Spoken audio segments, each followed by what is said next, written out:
للہ اسوۃ حسنہ صدق اللہ العلی العظیم وصدق رسولہ النبی الکریم الامین الرؤوف الرحیم ونحن علی ذلک لمن الشاہدین والشاکرین والحمد للہ رب العالمین۔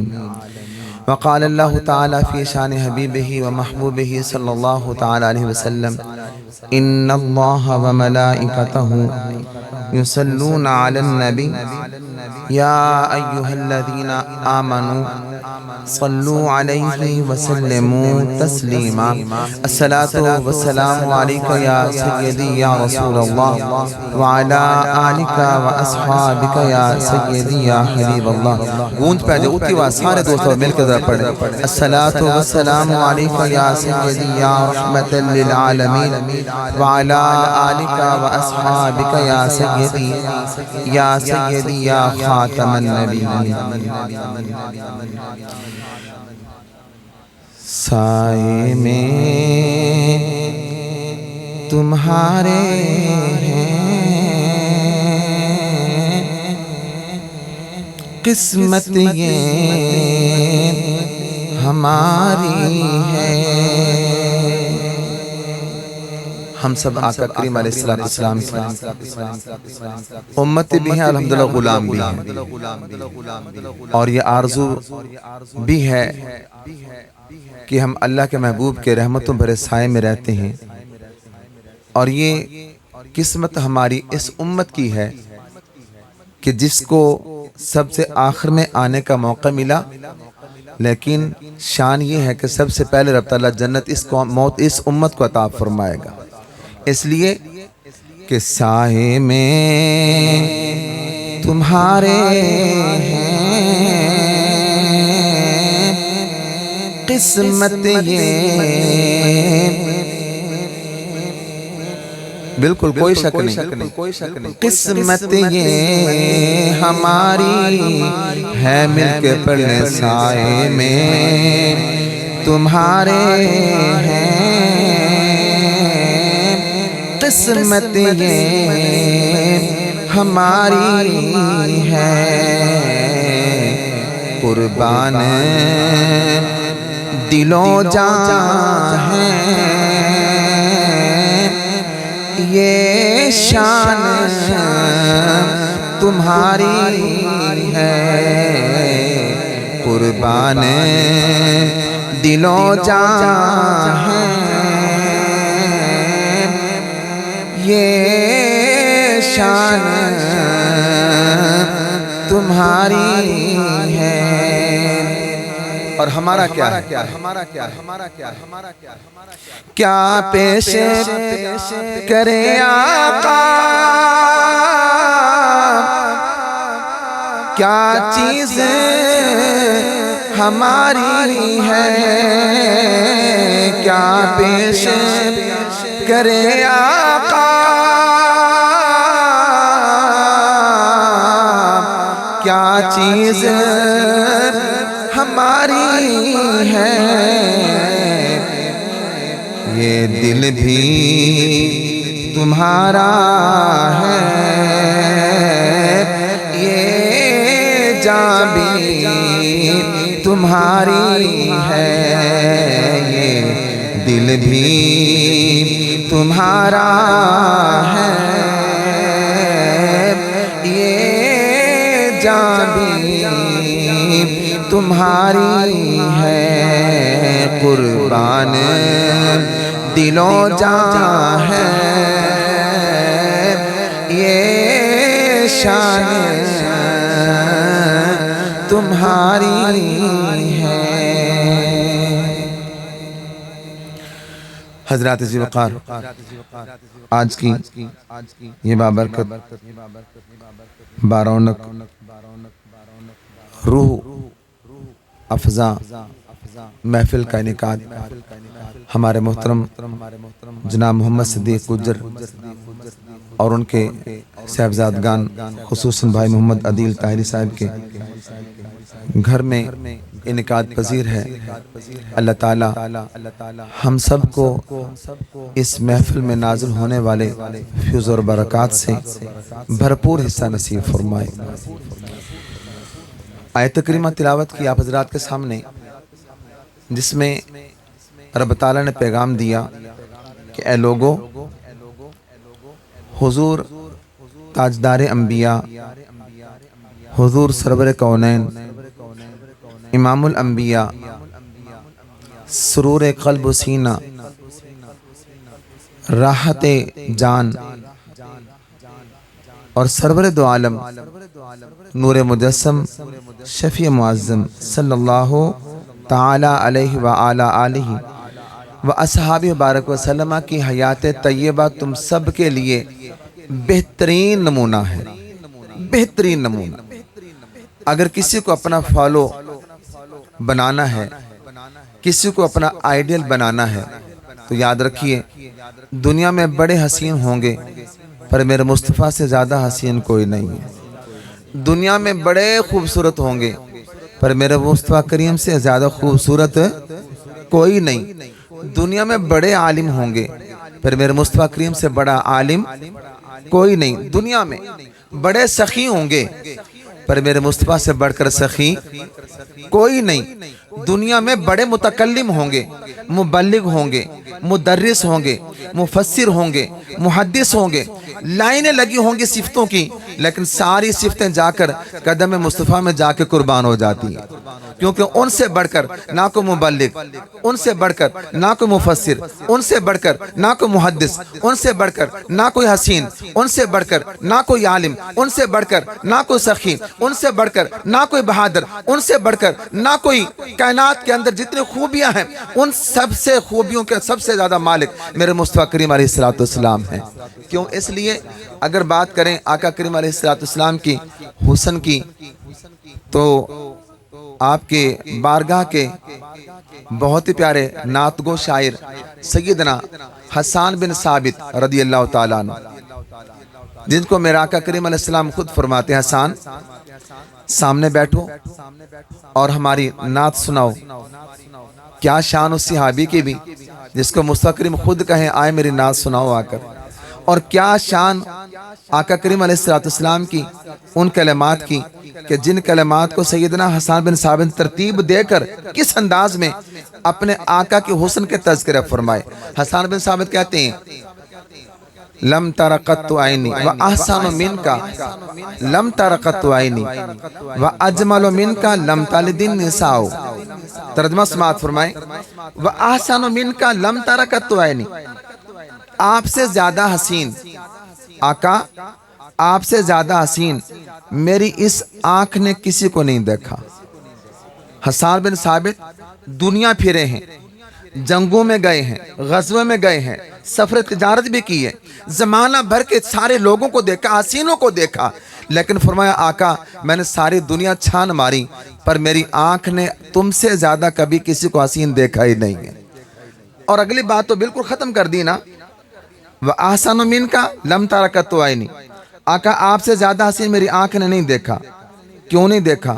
وَأَجْمَلُ مِنْكَ لَمْ تَلِدِ النِّسَاء، آقا بڑے بڑی ماؤں نے بڑے بڑے حسین جنے ہوں گے پر آقا میں نے اس لیے آپ سے زیادہ حسین کسی کو دیکھا نہیں کہ آپ جیسا حسین کسی ماں نے جنا ہی نہیں ہے۔ بات ہی ختم کر دی۔ وَأَجْمَلُ مِنْكَ لَمْ تَلِدِ النِّسَاء، آپ سے زیادہ خوبصورت کسی ماں نے جنا ہی نہیں ہے۔ آخری بات کر دی، وَأَحْسَنُ مِنْكَ لَمْ تَرَكَتُ عَيْنِي وَأَجْمَلُ مِنْكَ لَمْ تَلِدِ النِّسَاء خُلِقْتَ مُبَرًّا مِنْ كُلِّ عَيْبٍ، آقا آپ تمام عیبوں سے بری بالکل پاک صاف پیدا ہوئے، اور گویا ایسے پیدا ہوئے جیسے آقا آپ چاہتے تھے کہ میں سارے عیبوں سے پاک بری پیدا ہو جاؤں۔ آپ اپنی مرضی سے پیدا ہوئے، اور کوئی چیز جب بندہ اپنی مرضی سے بناتا ہے کوئی کاریگر کسی چیز کی بناوٹ کرتا ہے, کسی چیز کو بناتا ہے, کہ کوئی فیکٹری کسی چیز کو صحیح طریقے سے اس کو بناتی ہے نا, وہ چاہتی ہے میری اس چیز کے اندر کوئی نقص نہ ہو, کوئی کمی نہ آئے, کوئی عیب نہ ہو, کوئی تھوڑی بہت اس کے اندر کوئی نقص کی کیفیت پائی نہ جائے. تو جب کوئی بندہ, جب اللہ کے نبی علیہ السلام خود اپنی مرضی سے گویا پیدا ہوئے, تو پھر اس کے اندر عیب کہاں سے ہوگا؟ اعلیٰ حضرت فرماتے ہیں کہ میرے محبوب آپ کے تو عیب تناہی سے ہیں بری, آپ کے شانے تو عیب تناہی سے ہیں بری, حیران ہوں میرے شاہ میں کیا کیا کہوں تجھے. رب نے ساری خوبیاں آپ کے اندر اس طرح بھر کے رکھ دی کہ کوئی خوبی کے اندر ایک بال کے برابر بھی نقص آپ کے اندر موجود نہیں ہے, ایک بال کے برابر بھی. حسن دیکھو سب سے اعلیٰ, چہرہ دیکھو سب سے اعلیٰ, زلفیں دیکھو سب سے اعلیٰ, والدعا کا چہرہ دیکھو سب سے اعلیٰ, داڑھی مبارک دیکھو سب خوبصورت, بینی مبارک دیکھو سب سے زیادہ, چشم ہائے مبارکہ دیکھو سب سے زیادہ, آپ کی گردن مبارک دیکھو سب سے زیادہ خوبصورت, لبھائے مبارک دیکھو سب سے زیادہ خوبصورت, آپ کے دست مبارک دیکھو سب سے زیادہ خوبصورت. سیدنا عبداللہ بن عباس فرماتے ہیں کہ میں ایک دفعہ آقا کریم السلام سے ملاقات کی نا, اور میں نے یہ سوچا کیا دیکھوں اللہ کے نبی کے دست مبارک کتنے پیارے ہیں, کتنے خوبصورت ہیں. آ کر میں نے اس نیت سے میں نے دست بوسی کی. آپ فرماتے خدا کی قسم آپ علیہ السلام کے ہاتھوں سے زیادہ نہ نرم میں نے کسی ریشم کو پایا, اور نہ آپ کے ہاتھوں سے زیادہ ٹھنڈک میں کسی برف کو پایا. ٹھنڈے بھی اتنے زیادہ کہ برف بھول جاتی ہے, اولے بھول جاتے ہیں, اور نرم بھی اس سے زیادہ کہ ریشم کی کیفیت بھی انسان کو بھول جاتی ہے. رب تعالیٰ نے سراپا نور بنا کر اپنے محبوب کو بھیجا ہے, سراپا نور بنا کر. تو اس لیے فرمایا محبوب آپ کی زندگی کا ایک ایک عمل امت مسلمہ کے لیے بہترین نمونہ ہے. دیکھتے چلے جائیں, اپناتے چلے جائیں, سیکھتے چلے جائیں, اور زندگی کے عمل کے میدان میں قدم رکھتے چلے جائیں. میں اکثر کہتا ہوں کہ مومن بندہ کا تو ایک زندگی کے صبح جب اٹھتا اس وقت سے لے کر اور رات کو سونے تک, اور سونے کی ساری کیفیت, ایک ایک عمل بندے کو نیکیوں کا بہت بڑا خزانہ دے کر جاتا ہے. ایک ایک عمل صبح اٹھنے سے لے کر رات سونے تک, اور سو کر صبح اٹھنے تک, ایک ایک عمل اس بندے کا نیکیوں سے اتنا بھرا ہوا ہے میں اور آپ اندازہ نہیں لگا سکتے. مثال کے طور پر بندہ جب زندگی بھی ہے, تندرستی بھی ہے, چلتا بھی ہے, پاؤں بھی ہے, تو بندے کا چلنا, یہ چلنا دیکھیں آپ, اس کے اندر کتنی نیکیاں موجود ہیں, کتنی نیکیاں. میں کھڑا ہوں نا, اگر میں اللہ کے نبی کے انداز کے مطابق کھڑا ہو جاؤں گا نا, تو میرا کھڑا ہونا بھی بارگاہ مصطفیٰ میں قبول ہو کر نیکیاں عطا فرما دے گا. کھڑا ہونا, کھڑا تو ہونا بندے نے, کسی کام کے لیے کھڑا ہونا ہے. چلنے کی بات کروں, چلنا تو ہے نا, چلے بغیر گزارا نہیں. تو آقا کریم السلام کا چلنے کا انداز کیسا تھا؟ اگر ہم اس انداز میں چلیں گے نا, یقین جانیے ہمارا چلنا بھی سنت کے مطابق ہوگا, اور رب تعالیٰ ایک سنت پر عمل کرنے سے 100 شہیدوں کا ثواب عطا فرما دیتا ہے. تو چلنا کیسے ہے؟ آقا کریم السلام کبھی بھی لمبی لمبی ڈینگیں بھر کر نہیں چلے, کبھی بھی اس انداز میں چلے کہ زمین بھی کہتی ہے میرے اوپر محبوب چلتا رہے, چلتا رہے, چلتا رہے. اس انداز میں نرمی کے ساتھ پاؤں ٹکاتے تھے, اور ایسے چلتے تھے جیسے بندہ اوپر سے نیچے اترتا ہے, پاؤں جما جما کر کے, یعنی ایسا ایسا قدموں کا فاصلہ بھی درمیانہ. جب چلتے تو اس طرح کے پاؤں ٹکا ٹکا کر آرام آرام سے, کوئی جلدی نہیں, کوئی پاؤں کو اوپر اٹھا کر فوراً نیچے رکھنا نہیں, آرام آرام سے چلنا. اگر بندہ اس انداز میں سوچ کر چلے تو اس کا چلنا بھی نیکی ہوگا. بندہ انسان ننگے پاؤں نہیں چلتا, ننگے پاؤں نہیں چلتا. سیدنا بشر حافی رضی اللہ تعالیٰ عنہ بہت بڑے بزرگ گزرے ہیں. صبح نماز فجر ادا کرنے کے لیے گھر سے نکلے, پاؤں میں جوتا نہیں, تو عرض کی مالک تیری بارگاہ میں حاضر ہونا چاہتا ہوں, نماز پڑھنے کے لیے مسجد میں جا رہا ہوں. غربت اتنی ہے, تنگ دستی اتنی کہ پاؤں میں جوتا خرید کر نہیں پہن سکتا. مہربانی فرما کو ایسے اسباب پیدا فرما کہ کم از کم پاؤں میں جوتا پہننے کے لیے تو کچھ نہ کچھ آسانی اور اسباب پیدا ہو جائیں. یہ سوچ کر جا رہے تھے, مسجد کے دروازے پر پہنچے, دیکھا ایک وہاں پر بزرگ بیٹھے ہیں, ایک شخص بیٹھا ہوا ہے, اس کے دونوں پاؤں نہیں ہیں, پاؤں اس کے نہیں, کٹے ہوئے ہیں, پاؤں سے لنگڑا ہے. رب کی بارگاہ عرض کی مالک تیرا شکر ہے, جوتا نہیں ہے نا, پاؤں تو سلامت ہیں, یہ تیرا شکر ہے مالک. اس کو بھی حال کیا ہوگا جس بیچارے کے پاؤں ہی نہیں ہیں, وہ جوتا کیسے پہنے گا؟ اس کو تو سنت, جوتا پہنے کی سنت اس سے ادا ہوگی ہی نہیں. یا رب تعالیٰ تیرا شکر ہے تو نے مجھے پاؤں تو عطا فرمائے نا. چلو پاؤں کا مل جانا بھی اتنے بڑا نیکی کا باعث بنتا ہے کہ بندہ چلتا ہے تو چلنے سے آقا کریم السلام کی سنت چلنے کی یہ ادا کر لیتا ہے، اور پھر پاؤں میں جوتا پہنا یہ بھی آقا کریم صلی اللہ علیہ وسلم کی سنت ہے۔ تو گویا چلنا بھی سنت، اس کا ثواب علیحدہ، پاؤں میں جوتا پہن کر چلنا یہ بھی سنت، اس کا ثواب علیحدہ ہوگا۔ ایک چلنے کے دیکھیں کتنی سنت ہم ادا کر رہے ہیں، اور کتنے ہم روزانہ چلتے ہیں، لیکن سنت سمجھ کر چلیں گے تو اس کا ثواب ملے گا۔ اگر ویسے اٹھ کر چل پڑے، کام کے لیے گئے ہیں، کسی مقصد کے لیے گئے ہیں، ثواب سنت کا نہیں ملے گا۔ سنت کا ثواب تب ملے گا سوچ کر چلیں گے۔ ہمارے آقا صلی اللہ علیہ وسلم ایسے اٹھتے تھے، ایسے جوتا پہنتے تھے، ایسے قدم آگے بڑھاتے تھے، اس انداز میں چلتے تھے، نگاہیں جھکی ہوتی تھی، اور آپ سے زیادہ حیا والا کوئی نہیں تھا، اتنے زیادہ حیا والے۔ اور آپ کے غلاموں کی حالت دیکھیں، سیدنا عثمان غنی رضی اللہ تعالیٰ کامل الحیاء والایمان، آقا کے صلی فرماتے ہیں میرا عثمان اتنا حیا والا ہے کہ فرشتے بھی ان سے آ کر حیا کرتے ہیں، فرشتے بھی ان سے۔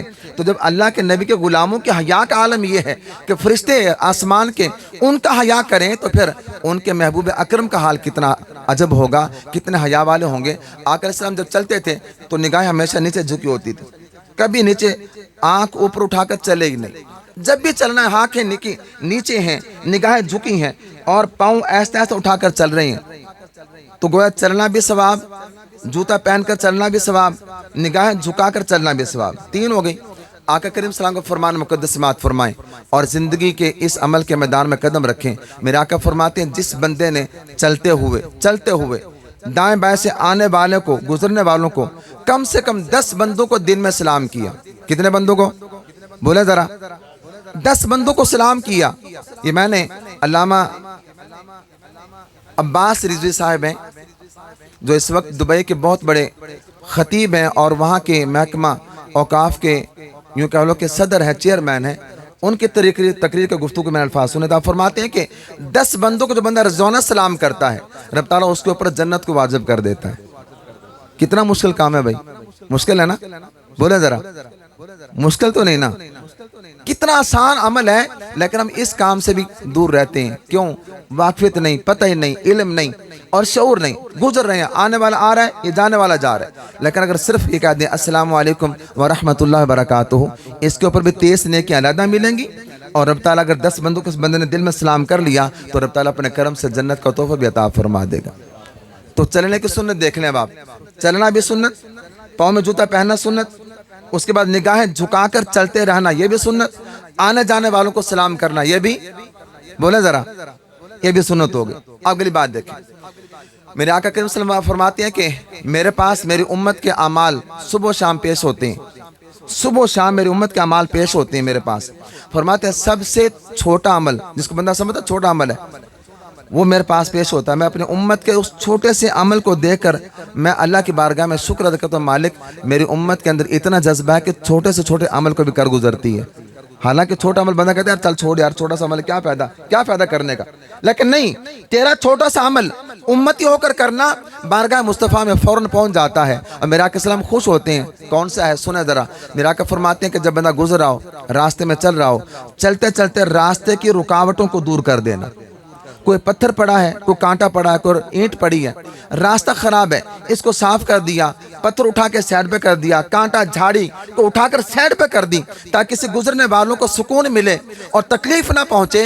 فرمایا رب تعالیٰ کی بارگاہ میں یہ عمل اتنا منظور ہے کہ بارگاہ مصطفیٰ فوراً میرے امتی کا پہنچ جاتا ہے، اور فرماتے میں خوش ہوتا ہوں کہ میرے امتوں کو رب تعالیٰ نے عمل کا جو ہے نا وہ جذبہ عطا فرما رکھا ہے۔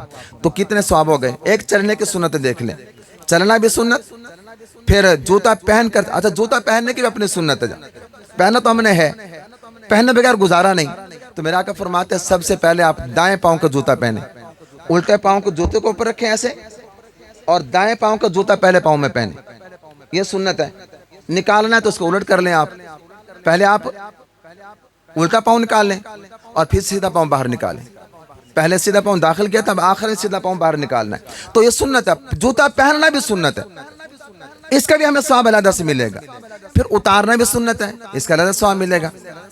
پھر دیکھیں راستے میں چل رہے ہیں ہم لوگ، چلتے چلتے میرے آقا علیہ السلام کا باقاعدہ عمل اس بارے میں آتا ہے کہ کریم آقا علیہ السلام چلتے تھے نا، اور آقا علیہ السلام ارشاد فرمایا اے راہ میں بیٹھنے والو تم راستے کے حقوق ادا کیا کرو۔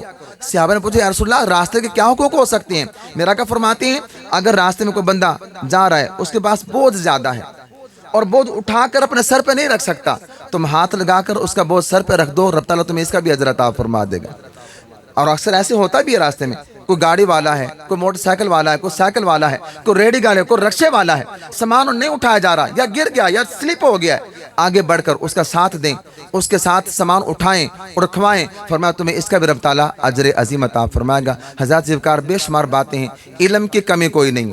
میں نے پچھلے شاید کسی موقع پر کہا تھا، ہمارے موبائل کے اندر علم کی کوئی کمی نہیں، جو مرضی چاہے کلک کریں، فوراً جناب کے پاس قرآن پاک کی آیت بھی آ جائے گی، حدیث پاک بھی آ جائے گا، بزرگان دین کے اعمال بھی آ جائیں گے، ان کے اقوال بھی آ جائیں گے، ان کا طریقہ سب کچھ آ جائے گا، پر فالو کس نے کرنا ہے، عمل کس نے کرنا ہے؟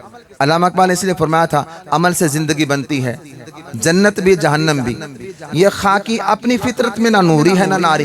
سمجھے ذرا اس بات کو کہ عمل سے زندگی بنتی ہے، عمل کرو گے تو فائدہ ملے گا نا، وگرنہ یہ خاکی انسان مٹی سے بنا ہے، نہ جنت میں رہنے کے قابل نہ جہنم میں جانے کے قابل، کچھ بھی نہیں، مٹی ہے، یہ مٹی دیواریں بنی ہیں، نہ جنت میں جائیں گی نہ جہنم میں جائیں گی۔ انسان بنا ہے، اس کو مالک نے عمل دیا، اس کو مالک نے علم دیا، شعور دیا، آگہی دی، اور اس کو واقفیت دی، اور بتایا کہ تو اگر عمل کرے تو جنت کا بہترین وارث بن سکتا ہے، اور عمل نہ کرے، بد عمل بنا رہے، برے عمل والا بنا رہے، تو پھر جہنم کا ایندھن بن سکتا ہے۔ بزرگوں نے مثال دی، فرمایا ایک اینٹ کو، پتھر کو اٹھا کر فریج میں رکھ دیں، وہ ویسے کہ ویسے رہے گا، اور اٹھا کر آگ میں پھینک دو، وہ نہ جلے گا نہ راکھ بنے گی۔ یہ مٹی اسی کیفیت کی موجود ہے، لیکن انسان تو مٹی سے بنا ہے، تمہیں مالک نے اتنی نعمتیں دی ہیں، اتنی نعمتیں۔ میں نے شاید پچھلے جمعے میں بات کی تھی، اس میں نے اسے پچھلے جمعے میں، کہ ایک بندے نے 500 سال اللہ تعالیٰ کی عبادت کی، اور بغیر ریاکاری کے چھپ چھپ کر مالک کی بارگاہ میں جھکتا رہا، تنہائیوں میں اس نے اپنے مسلح کو باندھ رکھا، کسی کو پتہ نہیں یہ کتنا بڑا عبادت گزار ہے، کتنا بڑا پرہیزگار، کسی کو پتہ نہیں، یا مالک کو پتہ یا اس کو پتہ ہے۔ قیامت کے دن ہوگا، میرا آقا فرماتے ہیں کہ اس بندے کو کہا جائے گا کہ جا بھئی فرشتوں، اس بندے جس نے 500 سال عبادت کی بغیر ریاکاری کے، کسی نے نہیں دیکھا، یا میں جانتا ہوں رب تعالیٰ فرماتا ہے، یہ بندہ جانتا ہے، لیکن اس نے عبادت کی، جاؤ اس کو میرے فضل سے جنت عطا فرما دو، میرے فضل، 500 سال بغیر ریاکاری کی عبادت کرنے والا، فرمایا اس کو رب فرماتا ہے میرے فضل سے جنت عطا فرما دو۔ بندہ کھڑا ہو گیا، مالک تیری رضا کے لیے تیری عبادت کی، 500 سال جھکا رہا بغیر ریاکاری کے، کوئی بھی دکھلاوا نہیں تھا، پھر بھی تیرا فضل، پھر بھی تیرے فضل سے جاؤں گا، میری عبادت کہاں چلی گئی؟ یہ انسان جب ٹھوکر کھاتا ہے نا، الجھتا ہے، تو پھر ایسی جملے نکل آتے ہیں۔ رب نے فرمایا اچھا میرے فضل کو نہیں مانتا؟ صحابہ اے فرشتو، اس کے سارے 5 سال کی عبادت کو رکھو نا پلڑے میں، ترازو میں رکھو، اور ایک پلڑے میں اس کی آنکھ وہیں پر رہے، روشنی نکال کے دوسرے پلڑے میں رکھ دو۔ ایک پلڑے میں 500 سال کی عبادت بغیر ریاکاری کے، اور دوسرے پلڑے میں آنکھ کی روشنی نکال کر دوسرے پلڑے میں رکھ دو۔ فرشتوں نے رکھی تو ایک آنکھ کی روشنی والا پلڑا وہ بھاری ہو گیا، 500 سال کی عبادت نیچے چلی گئی، یعنی اس کی کوئی وقت نہ رہی۔ اتنی مالک نے نعمتیں دی ہمیں، آنکھ کی نعمت بڑی، آنکھ کے اندر نور کی نعمت اس سے زیادہ بڑی ہے۔ فرمایا تو 500 سال کی عبادت پہ اترانے لگا ہے بغیر ریاکاری کے، تو نے کی، کسی کام کی نہیں، تو میری ایک آنکھ کی روشنی کا ابھی تک حق ادا نہیں کر سکا، ایک آنکھ کی روشنی کا، تو باقی پورا وجود نعمتوں سے بھرا ہوا ہے، پورا وجود، 360 ہڈیاں بندے کے جسم کے اندر موجود ہیں، اور فرمایا دن بھر میں سبحان اللہ و بحمدہ کلمات پڑھا کر، یہ تیرے ایک مرتبہ پڑھنے سے جسم کے ایک ہڈی کا صدقہ پورا ہو جائے گا، ایک دن کا۔ اور بندے کتنی عمر گزارے بیٹھا، 20 سال 25 سال 50 سال 60 سال، ایک مرتبہ سبحان اللہ و بحمدہ سبحان اللہ عظیم پڑھے گا نا، تو جسم کے ایک ہڈی کا حق ادا ہوگا۔ تو دن میں 360 مرتبہ کم سے کم پڑھنے چاہیے، لیکن ہمارے پاس ٹائم نہیں ہے، ہم عمل میں اتنا مصروف ہو گئے دنیا داری کے اندر۔ میرا آقا نے اس لیے فرمایا تھا میرے صحابہ، اے میرے لوگوں، میرے امتیوں، مجھے تم سے شرک کی کوئی بھی بدبو نہیں آئے گی، کبھی تم شرک نہیں کرو گے میرے بعد۔ واللہ ما اخاف علیکم بعدی ان تشرکوا بعدی ولکن اخاف ان تنافسوا فی الدنیا۔ فرمایا میرے بعد اس بات کا مجھے کوئی خوف نہیں کہ تم شرک کرو گے، مشرک بن جاؤ گے، نہیں، شرک کی تو جڑیں ختم ہو گئی دور مصطفیٰ میں، اب شرک نہیں۔ اگر کوئی فتوی لگاتا تو اس کی اپنی مرضی ہے، شرک ختم ہو گیا۔ اللہ کے نبی نے قسم اٹھا کر فرمایا میری امت میں شرک ختم ہو جائے گا، شرک نہیں ہوگا، لیکن ڈر اس بات کا ہے کہ میری امت دنیا داری مصروف ہو جائے گی، اور یقیناً اس میں کوئی شک نہیں، صبح سے لے کر شام تک انسان یہ سوچتا ہے یار میں بس ارننگ کر لوں، ارننگ کر لوں، ارننگ کر لوں، سب کچھ کرے گا لیکن اس میں برکت نہیں ہوگی۔ برکت تبھی ہوگی کہ جب بندہ اپنے رب کی بارگاہ میں اس جبین نیاز کو جھکا کر اپنے مالک کی بارگاہ میں سجدہ کرے گا تو یقیناً برکتیں ہی برکتیں ہوں گی۔ مال تھوڑا ہوگا، برکتیں زیادہ ہوں گی، اور اگر نہیں کرے گا تو مال جتنا مرضی کما لے، جتنا مرضی کما لے، پھر بھی وہی کمی ہی کمی ہوگی۔ اللہ تبارک و تعالی ہم سب کو عمل کی توفیق نصیب فرمائے، اور ہم سب کو اپنے نبی کی بارگاہ کا مقدس بادب حاضری اور ان کی غلامی کا حق ادا کرنے کی ہمت اور توفیق عطا فرمائے۔ آمین آمین۔